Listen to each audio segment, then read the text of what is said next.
Here we are in the Victorian High Country, exploring jaw-dropping landscapes like the one you can see behind me. This region is famous for its bucket list destinations, such as Dargo, Mount Buller and Mount Terrible.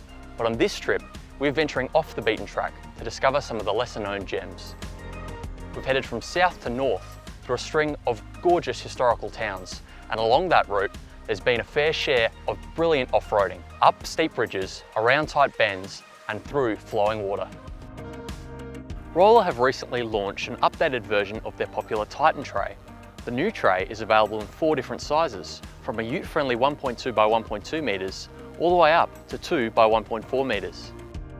Distinguishing it are the mitered corners, increasing the rigidity and boosting the payload. Now, the tray can carry up to 300 kilograms, letting you lug around whatever toys might take your fancy. The real standout is how much the tray can adapt to suit you. There's accessory channels on all 4 sides and plenty of accessories to attach.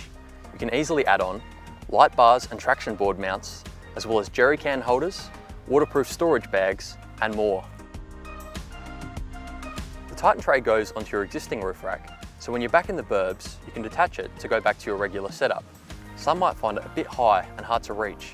For those folks, Rola's got a permanent mount in the works that'll bring the tray closer to roof level. All in all, the Titan tray by Rola is a strong, flexible option for transporting your gear and extending capacity.